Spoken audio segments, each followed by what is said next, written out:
pausa. Bueno, vamos a hablar de dolor de cabeza. ¿Le parece? ¿Cómo no? Muy bien.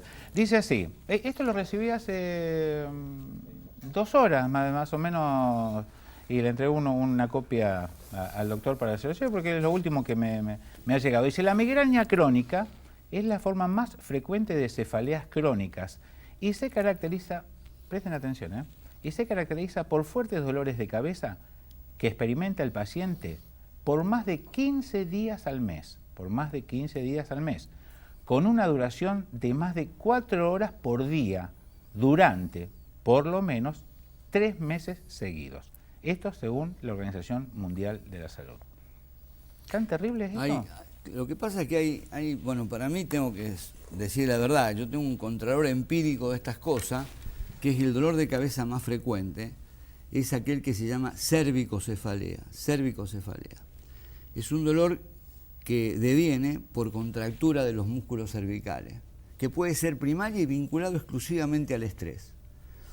Los músculos del torso, desde la nuca hasta el sacro, son en la escala, diríamos, filogenética, es decir, de la evolución, los que hicieron pasar a los animales de 4 patas en 2, ¿sí? Y al hombre le siguen jugando esa misma ancestral mal pasada, se contracturan. Al contracturarse esos músculos, generan una presión sobre nervios que pasan a través de ello y tienen un trayecto recurrente hacia el cráneo, ¿sí? La atracción de esos nervios generan liberación de factores en los terminales nerviosos que se reabsorben. El dolor loco regional es por la compresión de los nervios en el cuello, ¿sí? Y la alteración sistémica es por la reabsorción de esos productos que se generan en las terminaciones nerviosas. Es el dolor de cabeza más frecuente. La jaqueca vascular típica no dura más de 3 horas, llega al acné en minutos. No, esta es una cosa insidiosa, crónica, tal cual la describe ahí, y para mí es la cervicocefalea tensional, que se asocia a veces a trastornos del equilibrio. ¿Por qué? Porque en ese contexto de la contractura, la persona no puede modular el equilibrio, no lo puede modular. Inconscientemente, cuando camina, cuando se mueve, cuando se desplaza, está con el eje axial de su cuerpo modulando la base, sustentación y el equilibrio. Cuando viene esa contractura, realmente la persona se comporta como un palo de escoba y acusa una inestabilidad. Los movimientos para reequilibrarse son groseros, que es otra de lo que aparece en el contexto de los síntomas que refiere el paciente a este tipo de dolor de cabeza, con puntos claves de dolor, en el nacimiento de la nuca, que se llama músculo ápico transverso, dolores en la parte alta de los omóplatos, que son los supraespinosos, y es el dolor de cabeza que estuve viendo los tratamientos con el Botox y todas esas cosas. Fíjese que yo le estoy diciendo algo con un contralor de mi práctica, donde acá, indirectamente, a través del uso del Botox para relajar, están un poco expresando lo que le estoy contando, es decir, relajarlo con una toxina botulínica, que eso es el Botox, degradada como para no provoque un cuadro generalizado, sino loco regional donde se inyecta, pero realmente es el mismo paciente que anda bien, con cosas mucho más anodinas, menos costosas y más lógicas, que es, por ejemplo, darle un relajante como el clonazepam o algún diazepósido que le relaje y le evite la contractura, que es realmente tensional. Y tiene directa relación con el momento que está atravesando la persona en cuanto a la permanencia.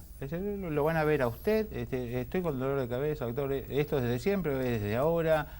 Absolutamente. Cuando uno puede incidir en el paciente y explicarle que eso no tiene más que esa trascendencia de lo tensional y de lo superficial, que es un dolor de afuera del cráneo, como realmente lo es esto que le estoy planteando, un dolor de afuera del cráneo, hasta incluso se lo puede hacer percibir el peinarlo de contrapelo, el paciente le despierta una sensación, y decir que un dolor del cráneo para afuera, y es la cefalea, diríamos, más frecuente, y que creo que se trata con esta suerte de medicación relajante. Independientemente de que pueda existir un matiz hereditario en cuanto a la respuesta vascular de estos problemas, por supuesto, claro. Lo que desencadena el partido de este dolor es la contractura cervical, pero si tiene una predisposición puede ser una cervicocefalea con matices vasculares. El paciente puede tener sensación de náuseas, eventualmente vómitos, y hace muy dantesco un cuadro, pero que realmente no pasa de lo que le estoy diciendo, ¿no? Y en su experiencia, doctor, ¿han sido superados casi todos los casos? Sí, andan bien. Esos dolores de cabeza andan bien. Sí. ¿Y cuáles no andan bien? ¿Cuáles no andan bien? Los que ya tienen, por ejemplo, hay variantes que se identifican, que tienen nombre y apellido, como la jaqueca que se llama histamínica de Horton, que es una jaqueca en racimo, que son dolores en determinados periodos del año muy seguidos, que abarcan durante 15, 20 días, que se pueden repetir acorde a condiciones bioclimáticas en forma periódica. Eso no anda bien. No anda bien cuando se deslinda sobre una base de un jaquecoso ya más vascular, donde así sí, insisto que la alimentación tiene incidencia. Por ejemplo, el consumo de nitritos, que lo tienen absolutamente todos los conservantes, y conservante tiene, del punto de vista de lo neurológico, lo encurtido, enlatado, embotellado, ensobrado, es decir, todo lo que tiene nitrato de sodio genera una suerte de vasodilatación que puede despertar la cefalea. La comida china, la salchicha, todas esas cosas. En un jaquecoso, las sustancias vasoactivas pueden generar un dolor de cabeza o darle matices al dolor, a la cervicocefalea realmente dantesco. El té, el café, el mate, la santina, toda esa medicación que tiene un efecto vasoactivo pueden perjudicar a la persona que tiene esa predisposición, por supuesto. En el universo, en el grupo de los pacientes que usted ha tratado, ¿hay alguna edad puntual? ¿Hay algún momento puntual? No, las jaquecas que tienen más matices hereditarios empiezan a temprana edad. Incluso hay cuadros ya que también tienen... Me llama la atención cuando usted dice hereditario. Sí, hereditario porque hay una incidencia familiar en esto de la jaqueca. Incluso hay una enfermedad que se llama cadacil, que ya empieza en medio como en la infancia, con la menarca, y acompaña al paciente durante toda su juventud y el adulto joven, que tiene vasoconstricciones que no son del todo para menospreciar, porque pueden generar hasta pequeños infartos subcorticales que se registran en los estudios complementarios.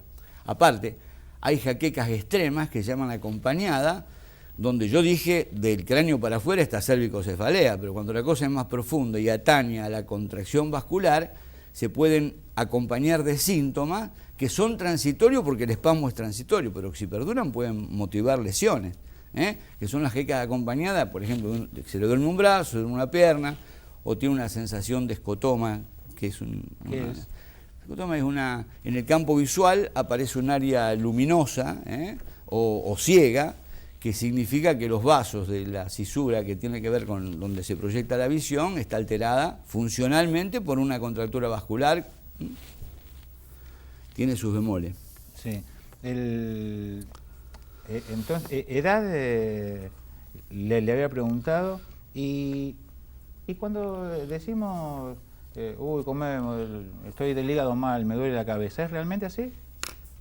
Lo que pasa es lo siguiente, siempre la persona algo comió, y en el jaquecoso siempre un disturbio digestivo aparece. Incluso la medicación que toma para calmar el dolor de cabeza cuando es por vía oral, también genera una suerte de malestar gástrico. Entonces, no es la consecuencia, el problema hepático ni gástrico aparente el que genera el dolor de cabeza, sino que eso es lo que causa el dolor de cabeza. ¿Cuántos pacientes uno recibe que lo operaron de la vesícula y le hicieron 10.000 estudios gástricos porque aparentemente el disturbio digestivo se anticipó a la cefalea o jaqueca que lo generó? Y lo interesante es, en estos fenómenos, discriminar dos cosas. ¿Qué es el aura y qué es el fenómeno de inicio crítico? El aura es algo que aparece y que puede ser seguido del dolor de cabeza, ¿sí? Si toma uno medicación por cada aura, está tomando medicación de más y de repente, bueno, por supuesto, innecesaria. Pero si la persona toma el medicamento o reconoce el fenómeno de inicio crítico, que es cuando pasa aquello que inexorablemente va seguido del dolor de cabeza, seguramente puede parar el dolor de cabeza y toma la medicación necesaria, porque la precocidad en la medicación es importante. Si no, hay que querer parar un tiro en el medio del caño. Cuando se disparó el dolor de cabeza, si uno no lo toma en el momento justo el medicamento, es muy difícil, ya tiene un componente inercial que sigue el dolor. Por eso, al paciente hay que enseñar, decir, ¿qué le ocurre a usted? ¿Que le parece que le va a doler la cabeza? Ahí no, pero estése atento por si discrimina qué pasa cuando eso inexorablemente va a seguir el dolor de cabeza, que es el fenómeno de inicio crítico. Ahí debe tomar medicamento. Yo especulo mucho con la forma de supositorio, incluso con una migraña. No le doy nunca medicación oral porque hay disturbios digestivos en ella que generan ya una sensación nauseosa. El paciente tomó, vomitó y no sabe cuánto reabsorbió, claro, siendo que, qué sé yo, de la otra manera un inyectable tiene asegurada la dosis, y de repente en la forma de supositorio una sensación de pujo que tenemos, va y lo defeca y tiene la medicación justa. ¿Es mucho más de lo que uno cree la gente que sufre de dolores de cabeza? Lo que pasa es que... En estos tiempos de estrés iba a completar la frase. Bueno, en estos tiempos de estrés, esto que le estoy diciendo de la cervicocefalea tensional, obvio, sí. Por la postura. Claro. De tensión permanente. De tensión permanente, lógico. Sí, sí. Así es. ¿Y usted cómo consigue, cuando está operando, la vez pasada nos contó que tiene el récord en 17 horas aproximadamente, ¿cómo consigue no tensionarse? Y yo realmente, yo me mentalizo. No lo sé, no me diga, no lo sé. ¿Cómo? No me diga, no lo sé. No. Yo me hice una presurometría, como le decía la vez pasada, sí, y realmente en el consultorio donde hubo un factor de irritabilidad más que de tensión o de estrés, y tengo altibajo, me perjudico. Y en el quirófano, me lo hice también en el quirófano, estoy bárbaro. No digo que hay como ir a jugar al tenis, ir a operar, no, está claro. Pero de repente, excepto situaciones límite, donde uno no está haciendo la cirugía permanentemente, la cosa cambia un poco, pero un poco nomás. Sí. Pero cuando son cirugías de rutina, uno tiene los pasos, las cosas. ¿Lloró alguna vez en el quirófano? Me llamo José María y no lo puedo decir. No digo llorar, pero conmoverme mucho sí. ¿En el consultorio? Más. En el consultorio más, porque en cierta manera en el quirófano, si tiene que llorar por uno. Pero en el consultorio y atendiendo las situaciones que plantean algunos pacientes, uno puede llegar a llorar por el otro. ¿Cómo? Mire, sí. Ayer, sin ir más lejos, puedo dar nombre y apellido, no tengo problema, revisé una derivación valvular de una niña de 21 años, 20 años, sí, de Pergamino, con su madre parapléjica, que no había podido venir a la cirugía. Pero fíjese esta historia, esta historia. Tienen un accidente cuando la niña tenía 6 meses. ¿Accidente de tránsito? De tránsito, pero ya la chica estaba derivada, ya le habían colocado una válvula porque tenía una estenosis en un conducto por donde tiene que vehiculizarse un líquido que se forma dentro del cerebro. Entonces, llevaban para festejar el éxito de esa cirugía a Mendoza a su niña el matrimonio este. Tienen un accidente, se mata el padre, la madre queda parapléjica y la niña con este karma de tener una válvula. Por supuesto, por el crecimiento de la criatura, se imagina que una cosa que uno coloca a los 6 meses de edad, tiene que revisarla en tanto y en cuanto se sigue elongando y acortando relativamente el catéter que le colocó hasta cierto punto. O sea que yo vi a esa madre que traía a su hija para revisarle la válvula por 5ª vez, y dije, realmente esto es para conmoverse, y sin titubear, ahí. Al lado de su hija, con su problemón y atendiendo este problemón de su hija. Esas son cosas que realmente de coraje, ¿no? Uno asocia el coraje a remontar el Everest o a meterse bajo el agua, y todas esas cosas tienen un final cerrado de éxito. Lo de esta mujer, eso es coraje. Trepar la vida así y con un final abierto que no sabe cómo va a terminar. No sé cuál es su situación económica tampoco, pero ahí. Esa cosa conmueve. Y como esas muchas más, ¿no? Sí, imagino. Esto lo cito porque fue ayer esta consulta. ¿Y qué es de pensar usted, doctor? Es decir, qué mala suerte, ¿por qué esta gente? No, yo emulo todo ese coraje para llevarse la vida por delante de esa suerte, de esa forma. ¿Es creyente, doctor, usted? Ya le dije que pido fe, pido fe porque creo que hay muchas soluciones ahí. No me tocó ese don, creo que es un don. Atiendo muchas religiosas ahí de la congregación esta de las Carmelitas Descalzas, sí, y recibo una paz y una alegría cada vez que la veo que me conmueve. Sí. Así que algo hay que me lleva, pero bueno, no me llevó el momento, no encontré la oportunidad. Estoy abierto, por supuesto, siempre, pero... Y así, todo un misterio. ¿Y ante un partido de fútbol? ¿Ante una derrota? ¿Es de llorar? Ante un partido de fútbol con lo de San Lorenzo y el Papa, fíjese que uno no va a creer. No, el fútbol me apasiona, pero lo del deporte, y mis hijos son apasionados, pero igual, medidos en ese sentido, nos gusta el folclore del fútbol, la cargada, tengo 4 hijos ñovelistas y uno centralista, calcule. Menos mal que no fue 4-0. Doctor, para no olvidarnos... usted tenía que hacer referencia a algunos colegas que trabajan muy bien en el tema cefalea. No, sí. Pues si no, nos estamos olvidando y después... No, Lorenzo Gardela. Acá en Rosario hablamos. Acá en Rosario, sí, muy bueno. ¿Tenemos buenos neurólogos en la ciudad? Excelente. Tiene tipos estudiosos, tipos referentes a nivel nacional, muy buenos. Carlos Valario, Delmo Nicola, tipos que son muy válidos, muy estudiosos. ¿Usted fue o es profesor? No, yo hice mucha docencia y tuve hasta hace poco 4 residentes, de los cuales uno fue mi hijo. ¿También neurólogo, perdón?